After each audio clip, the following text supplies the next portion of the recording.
Listo. Cuando hablamos de las teorías duales de la atención, estamos hablando de dos cosas muy importantes. Cuando hablamos de duales, estamos hablando de dos opciones, ¿cierto? Algunas características son: la actividad se hace más fluida conforme se tiene más práctica, eso está clarísimo. Usted al principio le va a dar mucha dificultad, digámoslo así, realizar una actividad pues que usted no la conoce, por lo tanto, además de que es algo más difícil, requiere mayores niveles atencionales, ¿cierto? Lo que quiere decir que entre más practique una actividad, pues va a ser mucho más fluida esa actividad. Eso es lo que nos quiere decir acá, ¿cierto? Y cada componente requiere menos conciencia y un menor esfuerzo cognitivo. Entre más se practique, se requiere menos conciencia y un menor esfuerzo cognitivo. Cuando usted apenas está aprendiendo a conducir o a montar en bicicleta, usted al principio es supremamente concentrado, usted al principio es el procedimiento uno a uno, cómo es que va primero, qué es lo que sigue. Cualquier actividad que usted apenas está iniciando, pues requiere mucha más conciencia, requiere muchos niveles atencionales, y cuando usted lo hace casi que de manera ya automática, ¿cierto? Entonces, esas son como algunas características. La práctica reduce la interferencia producida por tareas concurrentes al tiempo, y según esa propuesta planteada por Posner y Schneider en 1975, dice que existen dos formas de funcionamiento de un proceso mental: automática y bajo control atencional. Automática y bajo control atencional, muy importantes. Los procesos automáticos, miren las características: demandan poco de las capacidades atencionales, por lo que es posible realizar al mismo tiempo varias actividades con relativa poca conciencia sobre ellas, y son el resultado de un aprendizaje laborioso. Y los procesos controlados implican un mayor esfuerzo y control consciente de la conducta, y exige una cantidad considerable de recursos, por lo que solo se puede realizar una tarea a la vez. Listo, entonces ya les voy a explicar. Cuando hablamos de teorías duales de la atención, hablamos de dos: de los procesos automáticos y de los procesos controlados. Cuando hablamos de los procesos automáticos, estamos hablando de esas actividades que nosotras hacemos en el día a día, en el cotidiano, para los cuales no necesitamos prestar tanta atención, que las hacemos de manera automática, porque las hemos practicado tanto que ya las hacemos. A veces cuando usted ya se vuelve muy buen conductor, muy buen cocinero, muy bueno en cualquier actividad, porque lo hace mucho, lo hace en su trabajo, por ejemplo, los que han trabajado, que hay actividades que son como tan repetitivas, entonces usted casi que las hace de manera automática, los hace distraído, pensando de pronto en otras cosas, y cuando menos piensa usted dice, ve, yo ya terminé esto, yo ya hice esto, ¿cierto? Es un tema tan que usted ha practicado tanto que ya usted no necesita prestarle tanta atención. Esos son los procesos automáticos. Entonces, por eso dice que se pueden realizar al mismo tiempo varias actividades, ¿cierto?, con poca conciencia sobre ellas, pero que es el resultado de un aprendizaje laborioso. Eso quiere decir que inicialmente fue muy difícil, que inicialmente fue un proceso controlado, que al repetirlo, al practicarlo, se volvió un proceso automático, ¿sí? Y los procesos controlados ya es cuando estamos haciendo una actividad muy difícil para nosotros o nueva, y digámoslo así, mientras le cogemos el hilo, mientras le cogemos el ritmo, solamente podemos hacer de una sola actividad a la vez, a diferencia de los automáticos que se pueden hacer varias al mismo tiempo porque ya es algo que manejamos. En los procesos controlados es una sola cosa a la vez. Es difícil al principio, nos cuesta, pero si lo practicamos, eventualmente se va a convertir en un proceso automático. Entonces, cuando hablamos de teorías duales de la atención, hablamos de procesos automáticos y controlados, procesos automáticos que se pueden hacer varios al mismo tiempo, procesos controlados de a una sola cosa a la vez, procesos automáticos que inicialmente fueron procesos controlados, que al practicarse se volvieron otra vez automáticos. Les dejo este cuadro donde nos dan una diferencia entre los procesos automáticos y controlados, pues para que ustedes tengan la información y comprendan claramente cómo opera uno y el otro. ¿Listo? Entonces, todo esto creo yo, que ya nos empieza a quedar bastante claro qué es la atención. Ya conocemos los modelos de Broadbent, ya conocemos el modelo de Treisman, ya conocemos el modelo de los recursos limitados, listo, ya conocemos todos estos modelos de la teoría dual de la atención. Han sido muchos los autores que han querido y que han buscado la manera de explicar la atención. Digamos que un poco más reciente aparece el modelo de redes atencionales de Posner, particularmente me parece un modelo muy interesante, es un modelo también muy desde las neurociencias, ¿cierto? Que busca explicar cómo es que funciona la atención, y digámoslo así, es pues un modelo más nuevo de 1990, ¿cierto? Y habla de una perspectiva neurocognitiva, nos propone una concepción modular del sistema atencional. Cuando hablamos de concepción modular, estamos hablando de que se entiende la atención que se da por módulos, ¿cierto?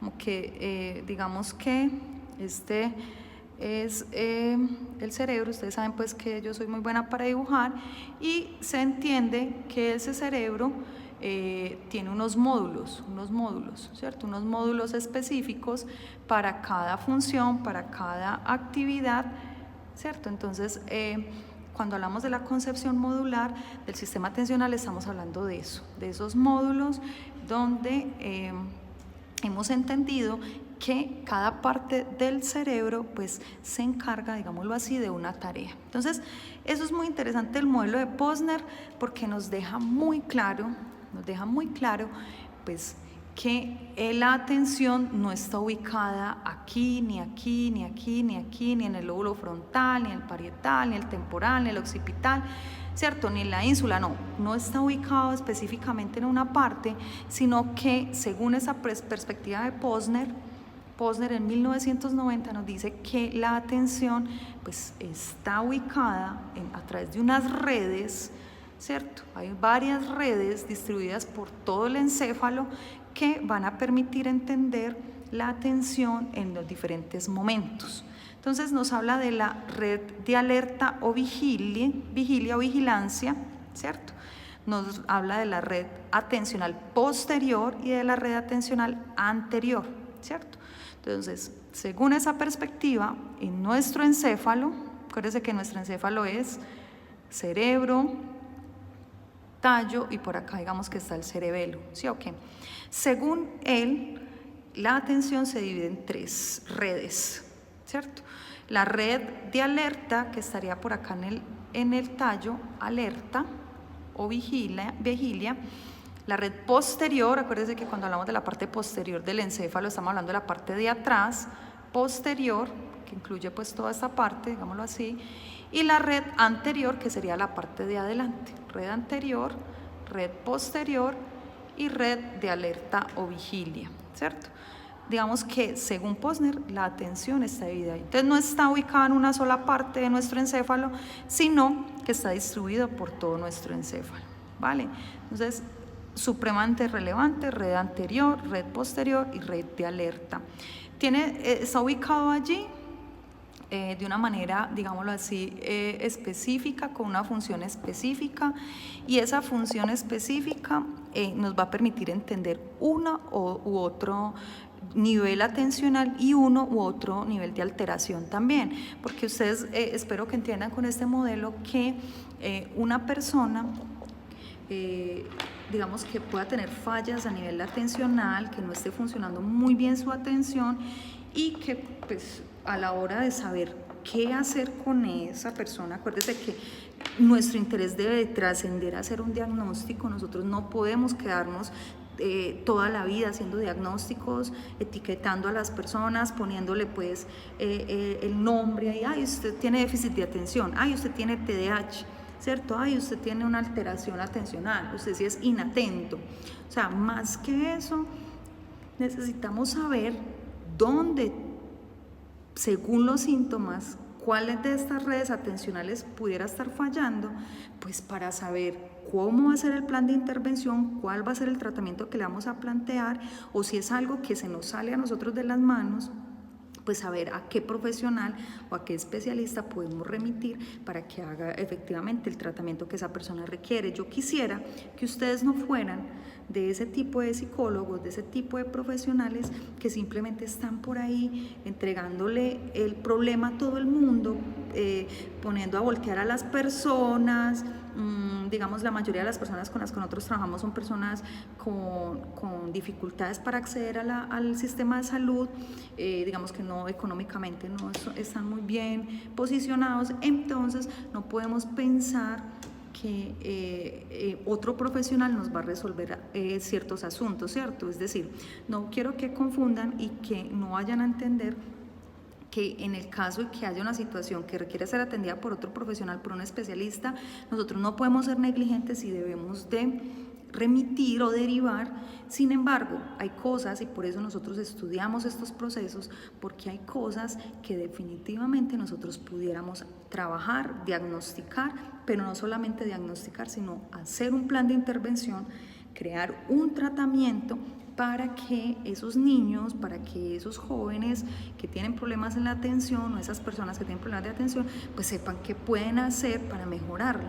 Y para poder saber qué hacer para mejorarlo, pues hay que saber en qué parte de la atención se está viendo afectada o se está viendo la dificultad. Entonces, según esta propuesta, red de alerta, red posterior y red anterior, según la ubicación en el encéfalo. ¿Listo? Entonces, fundamental que ustedes entiendan estas tres redes. En la red, entonces, de alerta o vigilancia, encontramos lo que conocemos como atención tónica y fásica, ya les voy a hablar de eso. En la red posterior, que es la parte de atrás, la conocemos también como la parte de la orientación atencional, y en la parte anterior la conocemos también como red ejecutiva o red de regulación, ¿cierto? Como les hice pues en ese dibujo, atención tónica y fásica, que hace parte de la red de alerta o la red de vigilancia, pues está ubicada en el tallo cerebral, ¿cierto? En el tallo cerebral, y ahí pues ustedes, me imagino yo en psicobiología están viendo cómo atraviesa el tallo cerebral algo que se llama formación reticular, que tiene todo que ver con la atención, pero con esa atención más biológica, con esa capacidad que pueda tener el sujeto biológicamente de estar activo, de estar despierto, de estar en vigilia, por eso se llama así red de alerta, estar en vigilia, tener tono atencional, ¿cierto? Cuando hablamos de red atencional posterior estamos hablando de los lóbulos posteriores, o sea, parietal, temporal y occipital. Y cuando estamos hablando de red anterior, entonces estamos hablando de frontales.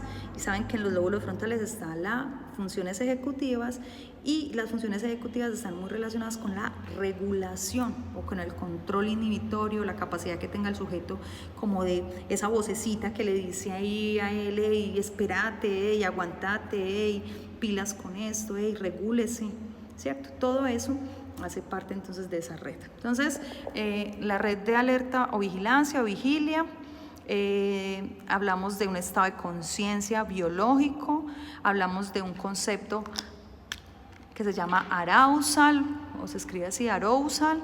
Es un término hipotético que mide el nivel de activación cerebral y está regulado por la formación reticular, que es lo que les decía yo, en el tallo cerebral, en el tallo, volvamos a hacer el dibujito del supercerebro, ¿cierto?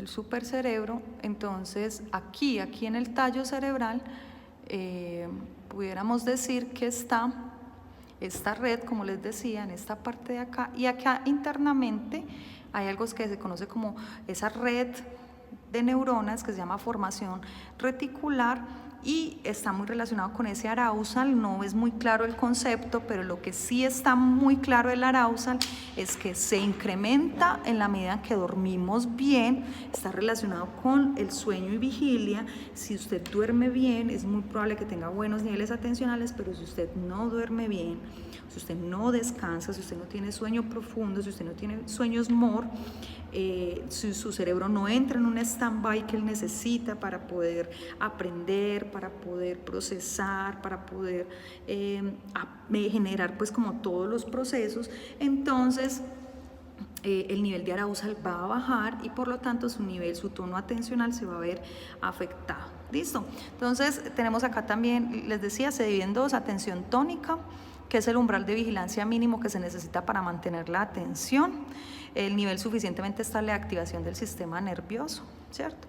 O sea, cuando hablamos de atención tónica, lo que les estaba nombrando ahorita, el tono atencional también se llama así, es que usted mínimamente esté despierto, pues, ¿cierto? Que usted esté despierto y que su tallo cerebral esté funcionando y su cerebro esté medianamente funcionando y que usted esté activo y no esté en coma y demás. Y la atención fásica es la capacidad de respuesta rápida ante algún estímulo relevante que se presenta de manera sorpresiva o inesperada. Es una respuesta biológica que activa los circuitos talámico-frontales y las áreas amigdalinas hipocámpicas, ¿cierto?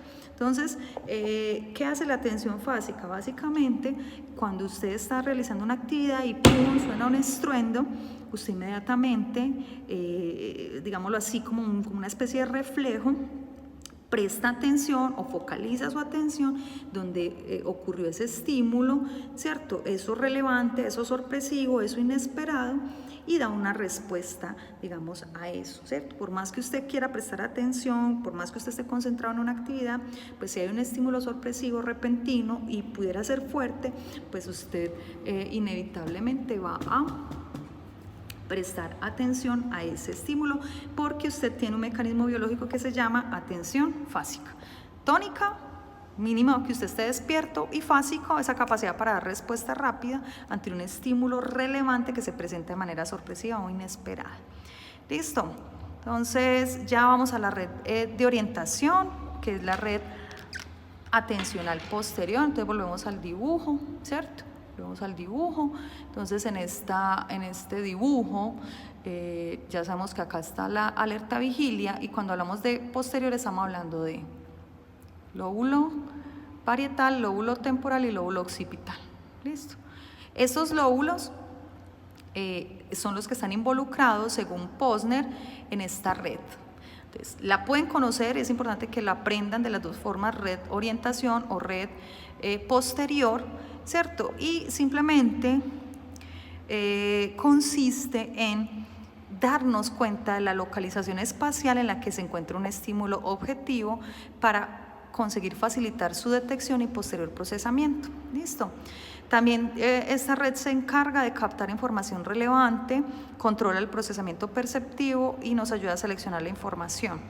Nos ayuda con la parte espacial de los objetos, ¿cierto? Nos ayuda a identificar, a ubicarnos espacialmente, ubicar la distancia, buscar los objetos, analizar las características de esos objetos, se encarga del procesamiento y del almacenamiento, dice que es voluntario y hace referencia pues como a dos actividades muy importantes. Uno, orientación, ¿cierto? Es decir, nos permite, gracias a la red atencional posterior, nosotros pudiéramos orientarnos espacialmente, ubicarnos, dónde estamos, dónde están las cosas, están arriba, están en el piso, están sobre una mesa, están colgadas, están contra la pared, o sea, todo, ¿sí?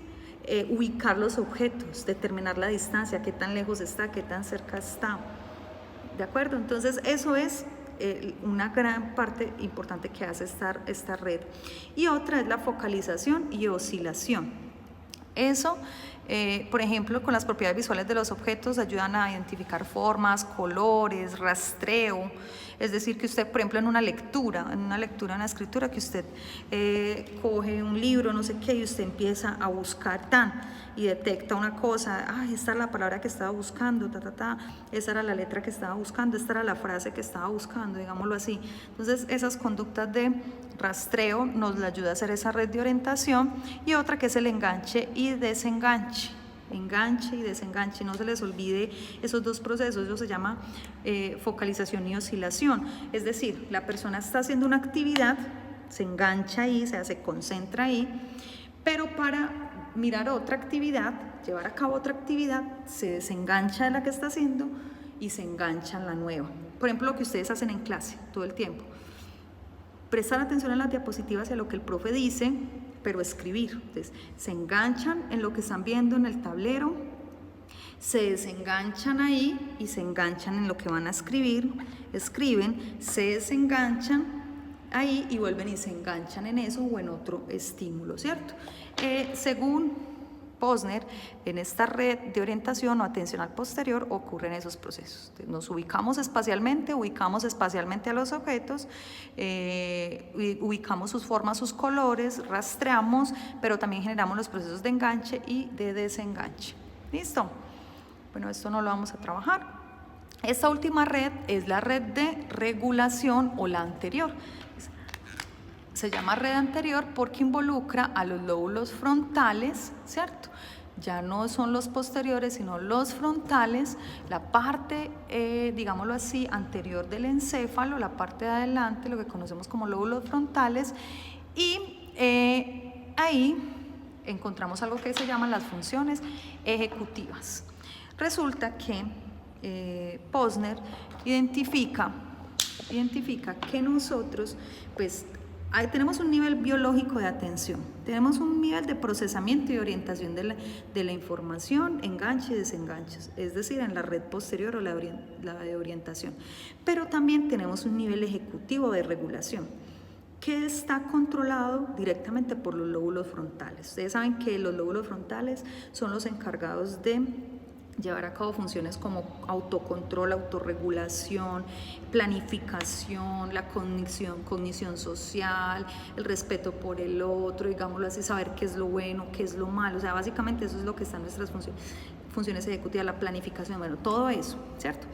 Entonces, según Posner, nosotros tenemos unos niveles atencionales que requieren, ya después de que uno tenga lo biológico y digámoslo así, las posteriores funcionando, requieren que los lóbulos frontales jueguen un papel allí importante, donde los seres humanos, las personas, puedan controlarse, regularse y decirse a sí misma: yo estoy cansado, yo estoy incómodo, yo estoy maluco, ya me quiero ir, quisiera estar en otra parte, pero que algo internamente le diga a uno: ay, no, pero tenés que mantenerte, no terminemos la tarea, no hagamos esto, y una vez lo finalicemos, ahí sí hago tal cosa, ¿cierto? Eso que les decía inicialmente, lograr las metas, esa parte de lograr mantenerme en una tarea y lograr la meta, de eso se va a encargar esta red de regulación o red atencional, ¿cierto? Que usted simplemente no deje empezadas las actividades, ¿cierto? Y no las termine, sino que sea capaz de empezar una tarea, mantenerse en la tarea y finalizar la tarea. Ese es como el objetivo de esta red, es muy importante. Digamos que hay algunos casos, por ejemplo, de TDAH. Yo no sé si ustedes qué tanto conocen sobre el TDAH, pero pudiéramos decir que el TDAH, trastorno por déficit de atención con hiperactividad, se llama así, trastorno por déficit de atención e hiperactividad, eso es el famoso TDAH, ¿cierto? Que de entrada nos está diciendo que la persona tiene una dificultad atencional, que es lo que estamos analizando en este momento, pero que además de eso tiene un problema en la conducta, ¿cierto? Que su conducta es hiper activa, o sea, que es muy activo, que es muy activa, ¿cierto? Y ese hecho de que sea muy activa hace que él sea muy inquieto, que tenga inquietud motora. Entonces no se concentra, no se mantiene en la tarea, no finaliza las metas y además de eso es inquieto, ¿cierto?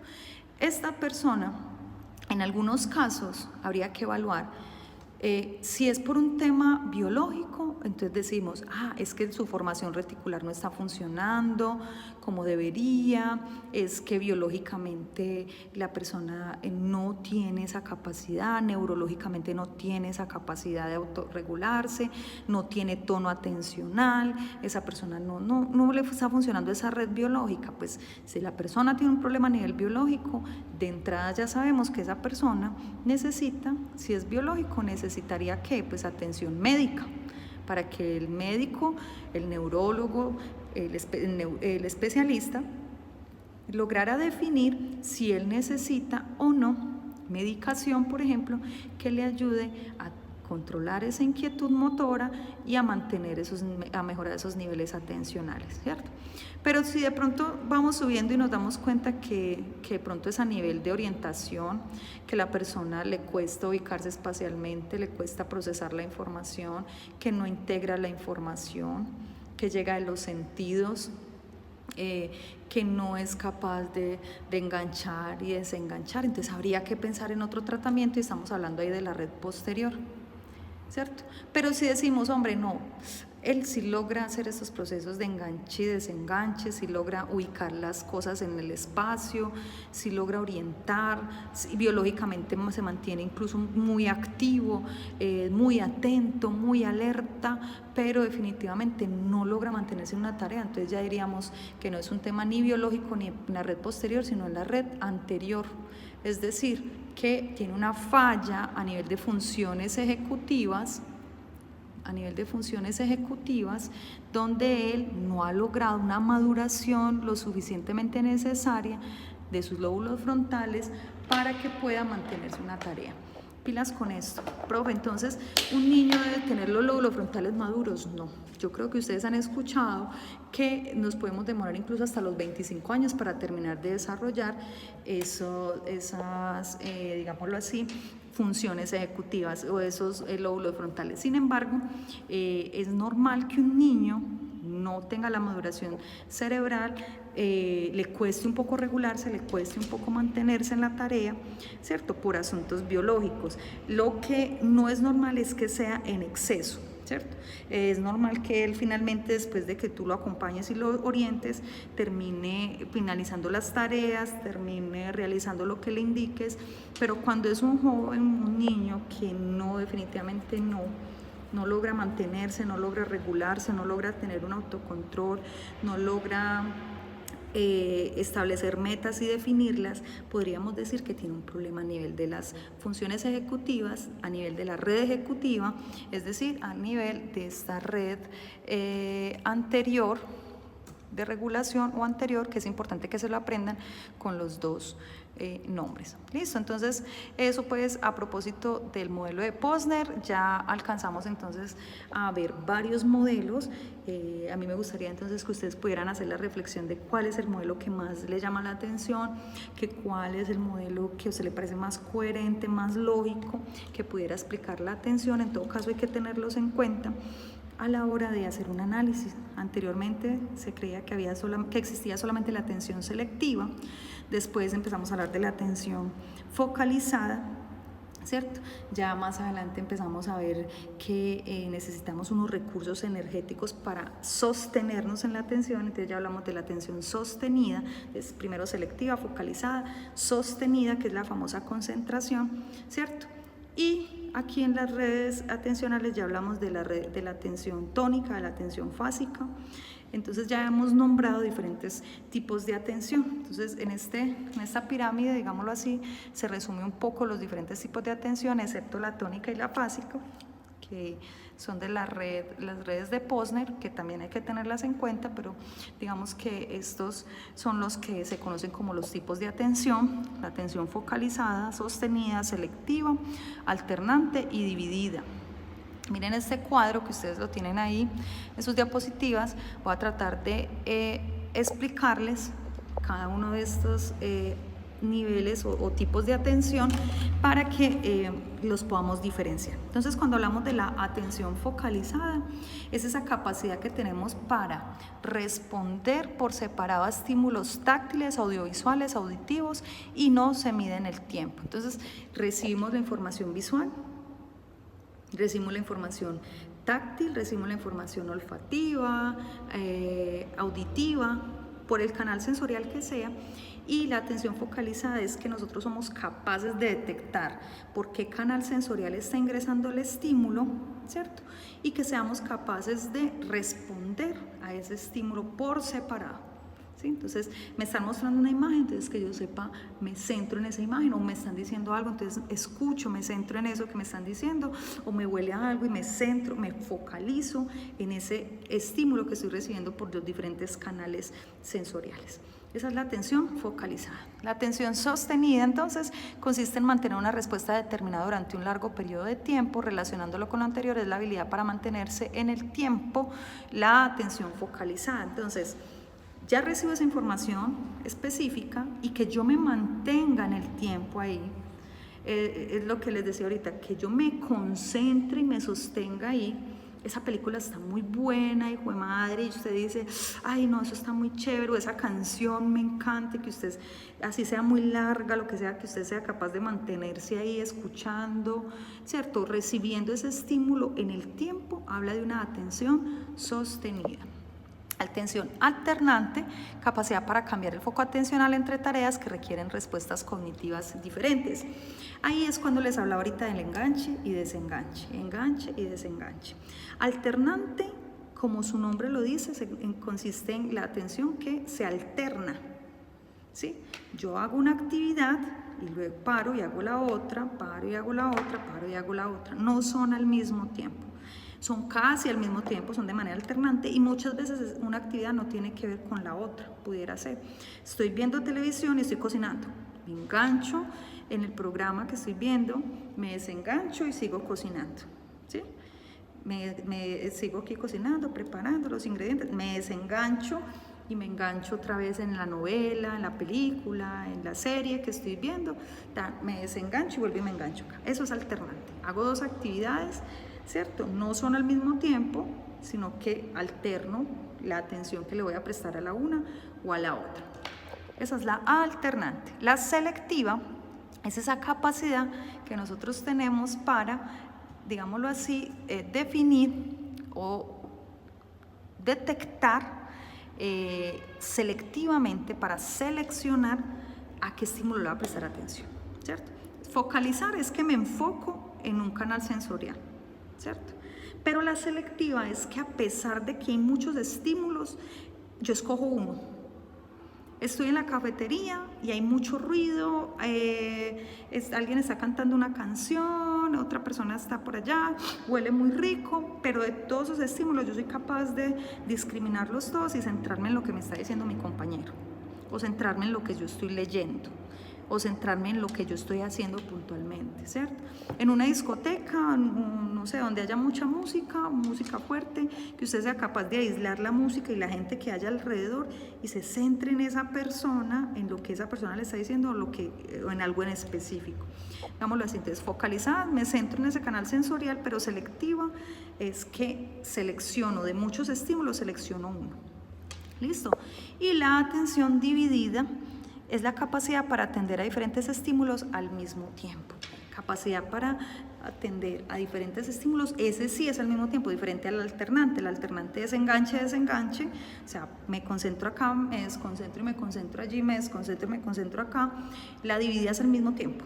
Piensen cuando de pronto alguien está conduciendo, ¿cierto? Está conduciendo y está escuchando música y al mismo tiempo está hablando con las personas con las que va, digámoslo así, en el carro, en un taxi, lo que sea. Entonces usted va conduciendo, está haciendo una actividad, escucha y va conversando, va respondiendo lo que le van preguntando y va escuchando la canción o la emisora de pronto que está sonando en ese momento. Son 3 actividades en este caso simultáneas, ¿cierto?